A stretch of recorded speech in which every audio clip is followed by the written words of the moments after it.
So hello guys, welcome back to my channel Bihar वो dream. आज के इस टॉपिक में हम लोग जानने वाले हैं मोस्ट वीवीआई क्वेश्चन जो कि हिंदी के मॉडल पेपर में। तो चलिए वीडियो में बने रहिए। हम आगे प्रश्नों को देखते हैं। क्या कह रहा है पहला प्रश्न, क्या कह रहा है? आदर्श समाज स्वतंत्रता, समानता, भ्रातृत्व पर आधारित होगा। किसने कहा था? किसने कहा था कि आदर्श समाज जो है स्वतंत्रता, समानता, भ्रातृत्व पर आधारित होगा? बताइए, जल्दी बताइए। ऑप्शन नंबर देखिए आपका मैक्स मूलर है, भीमराव अंबेडकर है, बिरजू महाराज है, आगे है। चलिए जल्दी बता दीजिए, जल्दी बता दीजिए कि कौन से ऑप्शन नंबर सही होगा आपका। तो मैं बता दूं कि ऑप्शन नंबर आपका बी जो है भीमराव अंबेडकर, भीमराव अंबेडकर क्या हो जाएगा आपका? सही हो जाएगा। ठीक है, तो चलिए दूसरे प्रश्न की ओर बढ़ते हैं। मेघदूत का जर्मन में अनुवाद किसने किया था? मेघदूत का जर्मन में अनुवाद किसने किया था? चलिए जल्दी बता दीजिए। पहला ऑप्शन है ईश्वर पेटलिकर, रूसो ने, और तीसरा है मैक्स मूलर ने, और डी है साताकोड़ी होता। चलिए जल्दी बता दीजिए कौन सा ऑप्शन नंबर आपके लिए सही होगा। मेघदूत का जर्मन में अनुवाद किसने किया था? मेघदूत का जर्मन में अनुवाद किसने किया था? तो मैं बता दूं कि मैक्स मूलर ने किया था। कौन किया था? मैक्स मूलर ने किया था मेघदूत में जर्मन का अनुवाद। ठीक है ना।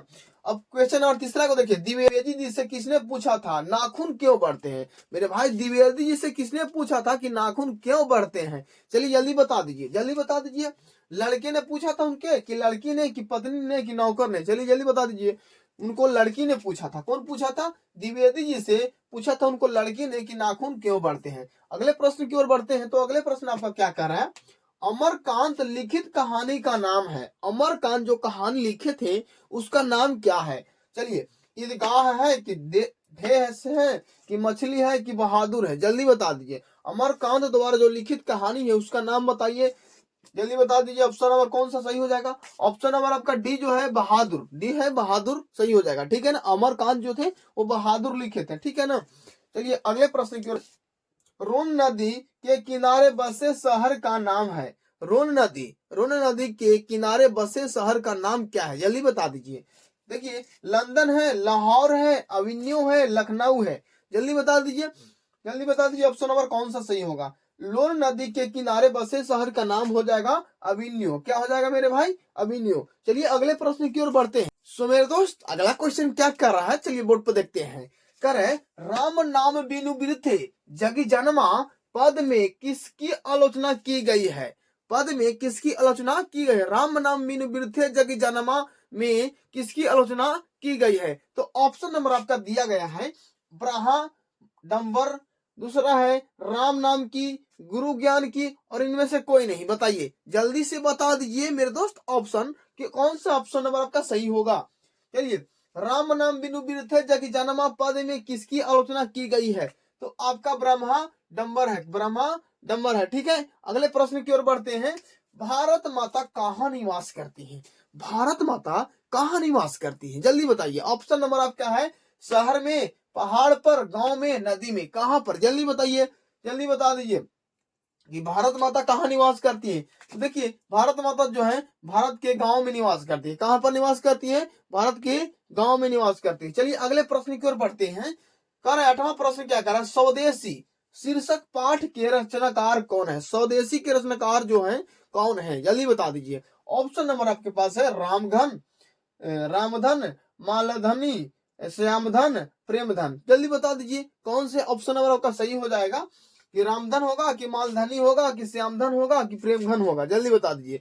तो ऑप्शन नंबर जो है स्वदेशी का रचनाकार जो है वो प्रेमघन है। कौन है?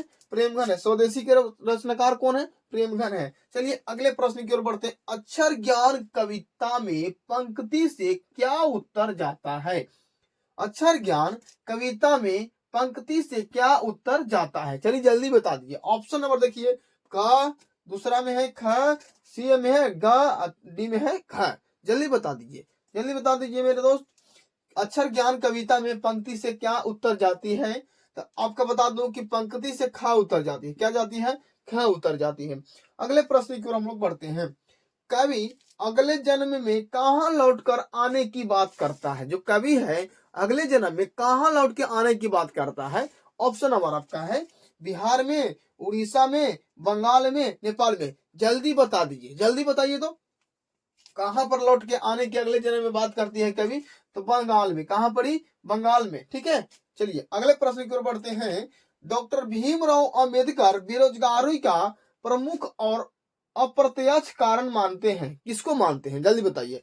डॉक्टर भीमराव जो अंबेडकर हैं बेरोजगारी का प्रमुख और अप्रत्यक्ष कारण मानते हैं, और उन किनको मानते हैं? ऑप्शन नंबर दिया है, शिक्षा को मानते हैं बेरोजगारी, कि जनसंख्या को बेरोजगारी मानते हैं, कि जाति प्रथा को बेरोजगारी मानते हैं, कि उद्योग धंधों की कमी को बेरोजगारी मानते हैं। चलिए जल्दी बता दीजिए, जल्दी बता दीजिए कि डॉक्टर भीमराव अंबेडकर जो है बेरोजगारी का प्रमुख और अप्रत्यक्ष कारण किसको मानते हैं? तो मैं बता दूं कि बेरोजगारी का प्रमुख एवं अप्रत्यक्ष कारण है जाति प्रथा। किसको? जाति प्रथा को मानते हैं। ठीक है, चलिए क्वेश्चन नंबर का क्या कह रहा है कि अंबेडकर की दृष्टि से भाईचारे का वास्तविक रूप कैसा होता है? ऑप्शन नंबर आपका दिया हुआ है दूध और शक्कर के मिश्रण की तरह। ऑप्शन नंबर दिया हुआ है दूध और शक्कर के मिश्रण की तरह। बी दिया हुआ है दूध और पानी के मिश्रण की तरह। सी दिया हुआ है तिल और तंडुल के मिश्रण की तरह। और डी दिया हुआ है पानी और नमक के मिश्रण की तरह। चलिए जल्दी बता दीजिए कि कौन से ऑप्शन नंबर आपका सही हो जाएगा कि अम्बेडकर की दृष्टि से भाईचारे का रूप कैसा होता है।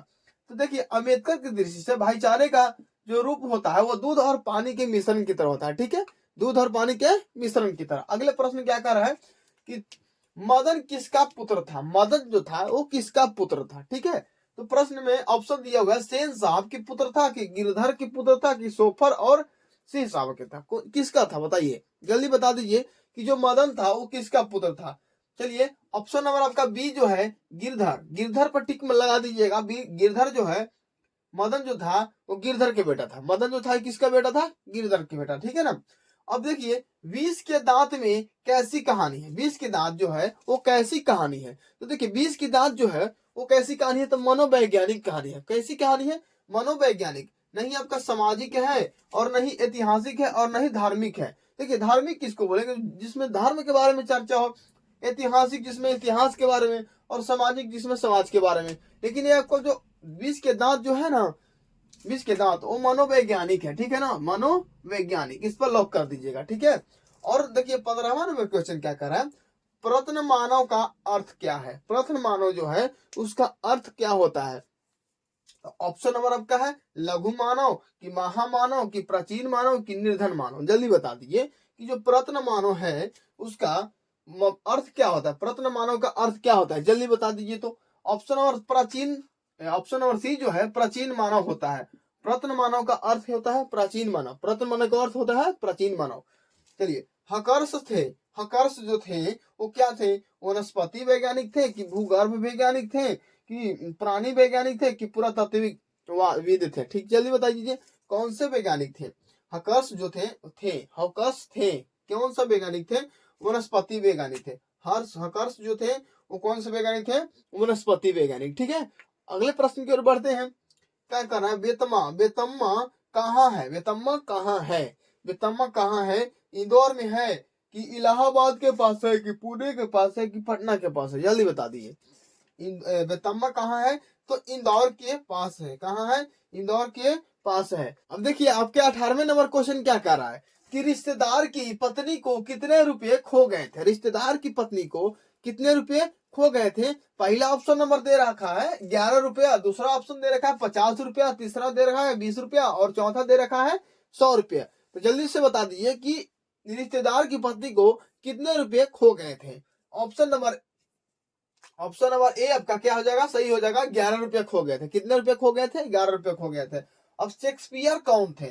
मेरे भाई बता दीजिए कि शेक्सपियर जो थे वो कौन थे? जल्दी बताइए। नाटककार थे, कि कहानीकार थे, कि उपन्यासकार थे, कि निबंधकार थे?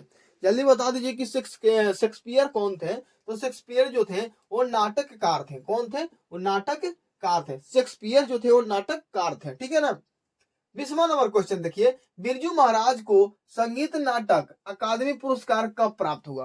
अकादमी पुरस्कार कब प्राप्त हुआ था? ऑप्शन नंबर दे रखा है 1965 ईस्वी, 1968 ईस्वी, 1970 ईस्वी और 1972 ईस्वी। जल्दी से बता दीजिए कौन से ऑप्शन नंबर आपके लिए सही हो जाएगा।